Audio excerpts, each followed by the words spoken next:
Hi, my name is Rakesh Reddy. I am physics faculty. I have the 12 years experience nearly, and why you should listen my class. And I am very passionate in the physics, and I'll teach the subject in a simplification manner. And now let us enter into the topic. And for here, we start with the topic electricity.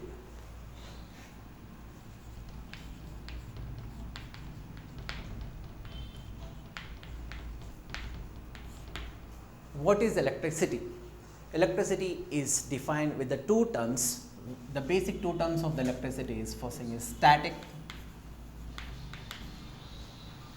Next with the current. What electricity means?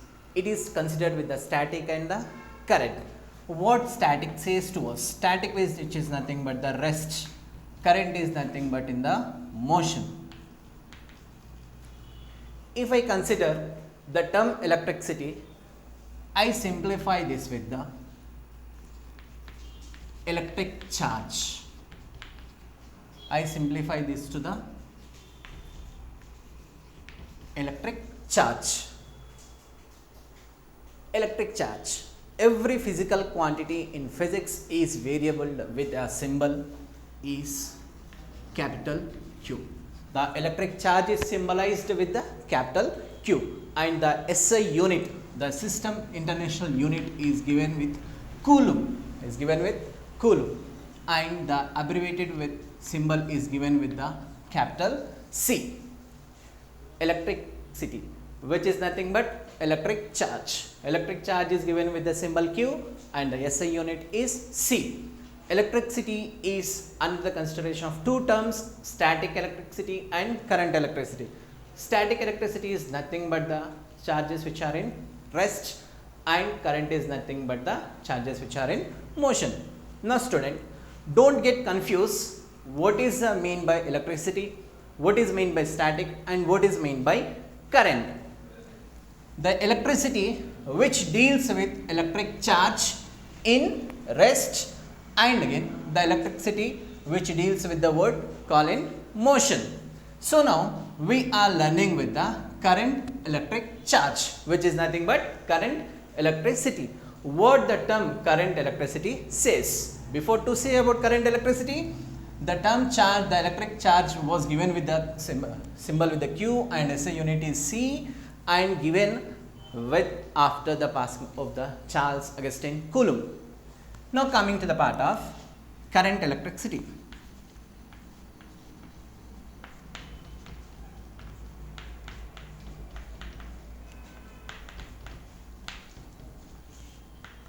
Current electricity.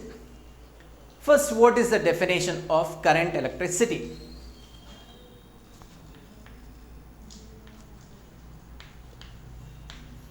Energy associated with moving charge. Energy associated with a moving charge.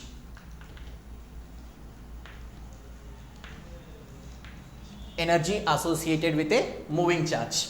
What is current electricity? Energy associated with a moving charge. Current was invented past very long back, and then put forward by the Ampere and Volta. Here, energy associated with a moving charge.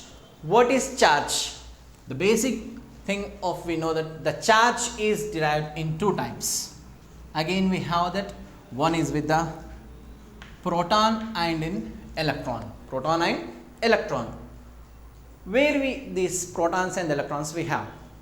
In the nucleus. Proton will be in a nucleus. Nucleus is charged as a positive because the proton are given with the positive charges, and electrons are revolving around the nucleus. So electrons are given with the negative charge. Protons are with the positive charge, electrons are with the negative charge. Now coming to the part of energy associated with a moving charge. So the proton and electrons are moving with energy. So every object, a body which is moving is need the energy. When it is moving from the what type of the energy it is needed? It is going to be moved from high potential to low potential. High potential to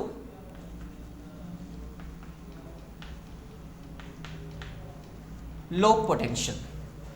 To say high potential to low potential, I'll take the simple example. Let me consider a tank. Let me consider a water tank.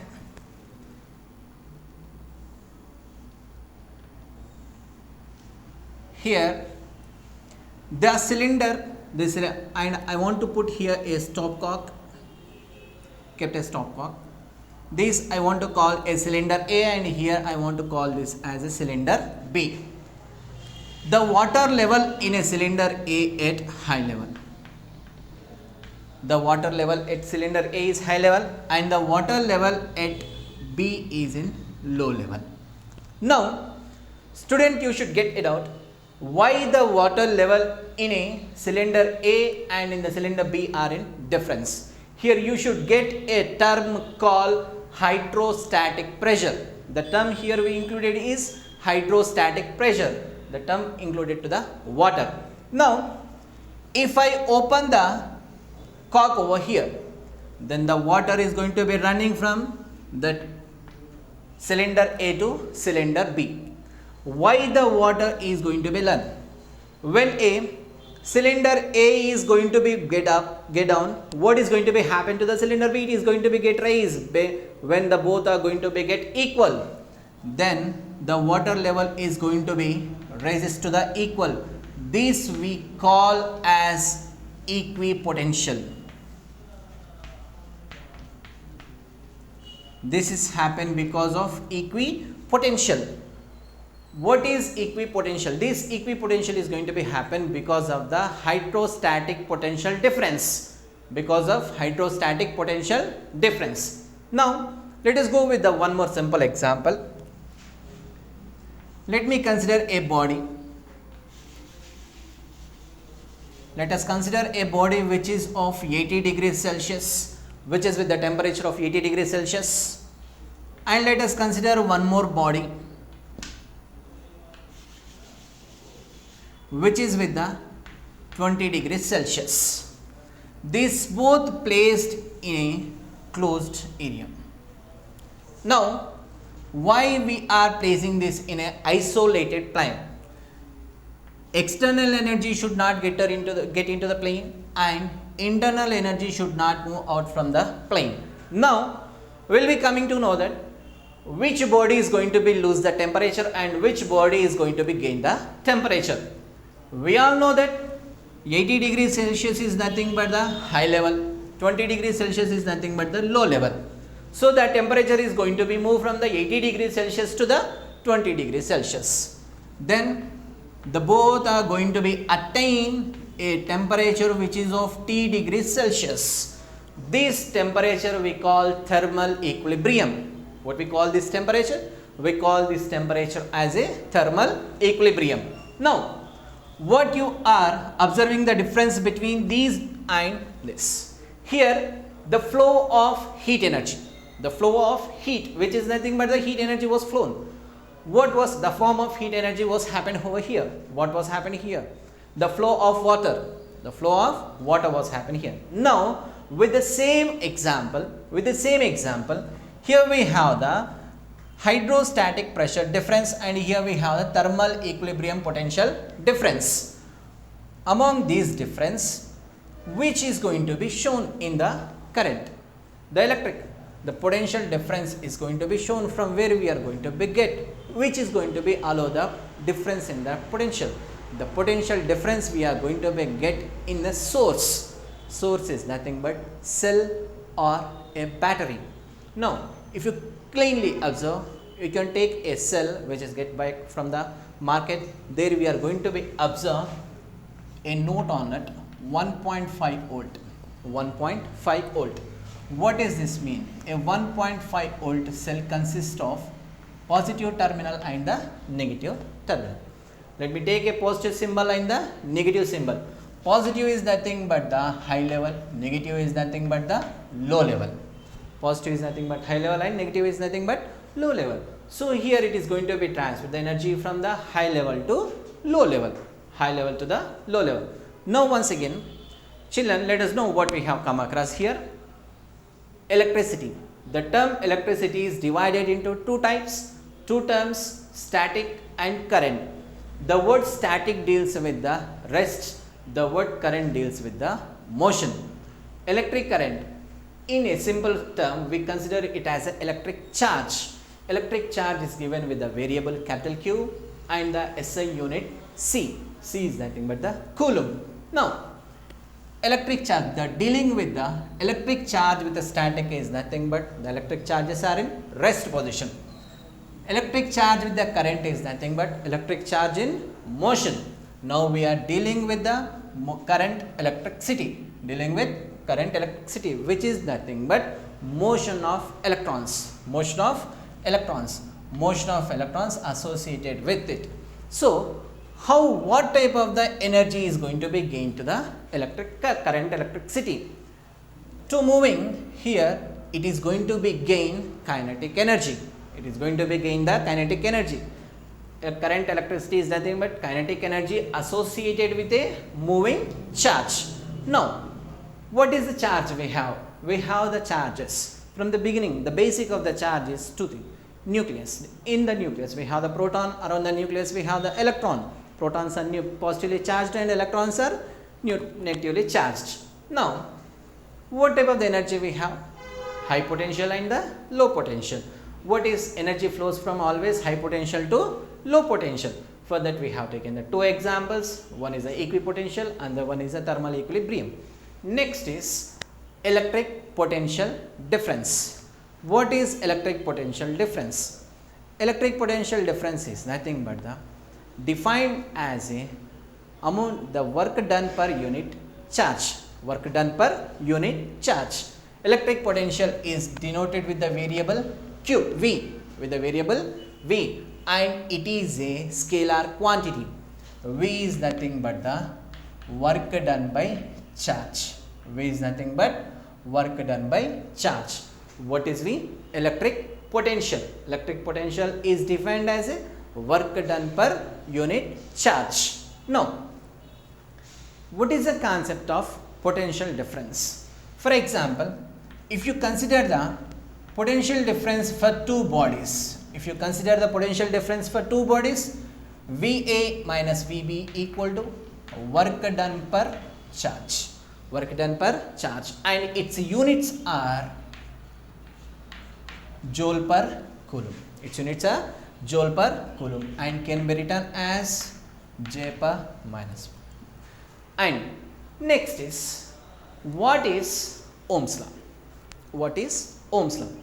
I hope you are clear up to here. Let me recall once again. Electricity, static electricity and the current, and static is going to be say about the rest and current is going to be say about the motion. Now we are dealing with the current electricity, motion of charges, which is nothing but energy associated with a moving charge.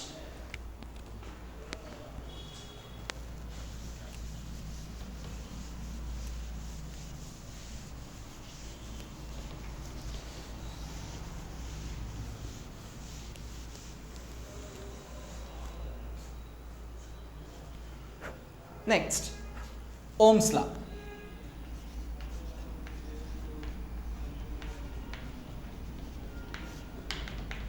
Ohm's law. What is Ohm's law? The potential difference between two ends of a conductor.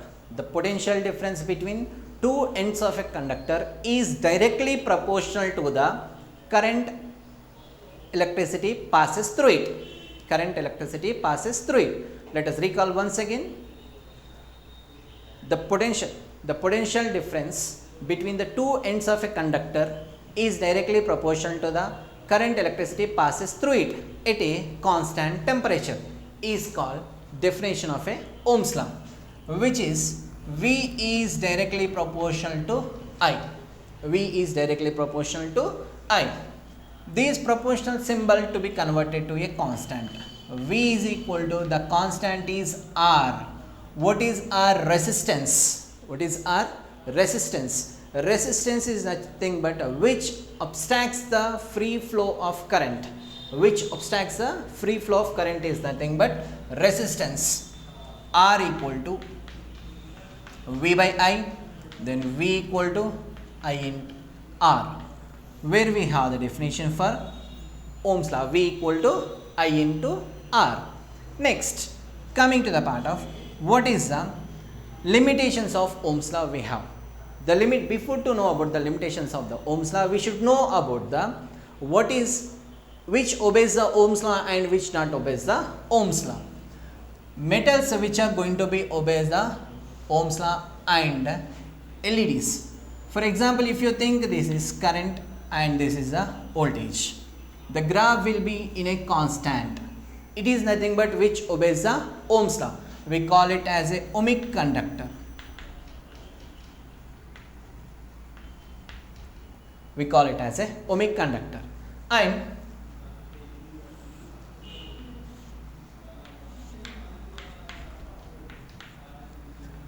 where the graph is not going to be constant, we call it as a non-ohmic conductor.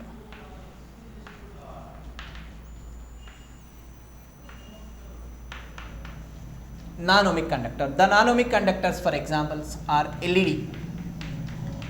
LEDs are the examples of non-ohmic conductors, and metals are the examples of conductors.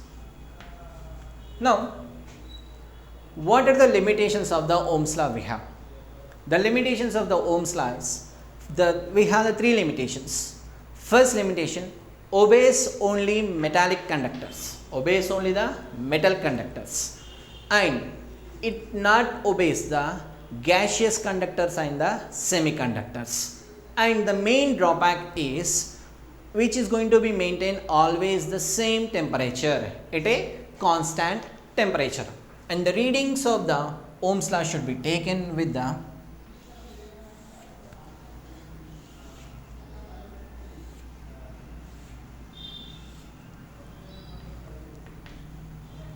ammeter readings, voltmeter readings, and the resistance values. Resistance values is nothing but volt per ampere, which is nothing but the current. The ampere is a unit of current, so volt by I we can write. And what is the diagram we have for this?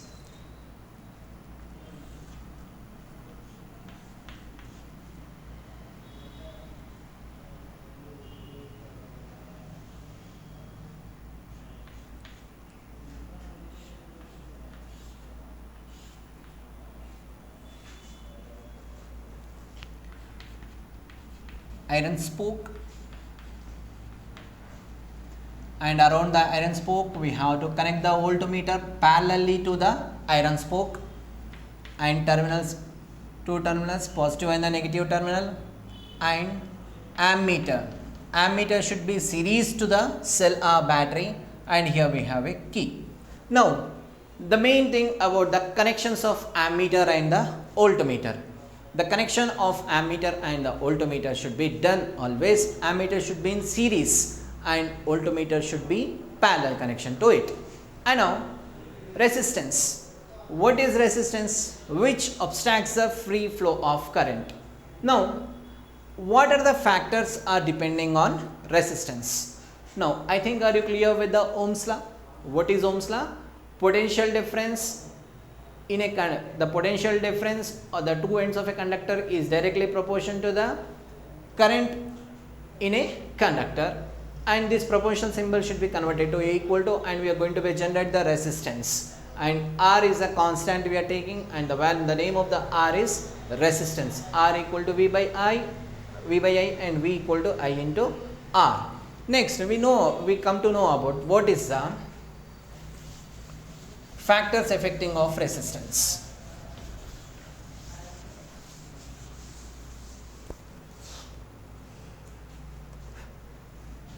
Factors affecting the resistance.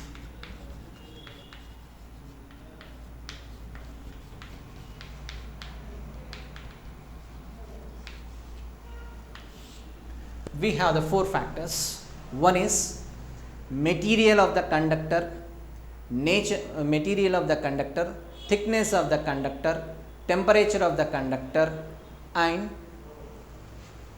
material of the conductor, nature of the conductor, thickness of the conductor and temperature of the conductor, which is resistance, and next thing is length of the conductor. Resistance is directly proportional to the length of a conductor. Resistance is directly proportional to the length of a conductor. And next, resistance is inversely proportional to the area of conductor. First one is resistance is directly proportional to the length of a conductor. Second one, resistance is inversely proportional to area of the conductor. Now, from the equation 1 and 2, we can write R proportions to L by A. R proportionals to L by A. Now, we are going to be consider this proportional symbol to a constant. R equal to, the constant here we are going to be generate is rho L by A. The constant we are going to be generate is rho L by A. The symbol of this is called as rho, and we call it as a reciprocal of the resistance. The reciprocal of the resistance we call it as a conductance. The reciprocal of the resistance we call as conductance, and the conductance is given with the symbol capital G. Conductance is given with the symbol capital G. And I hope you understand the topic, and this was the thing I am going to be. Thank you.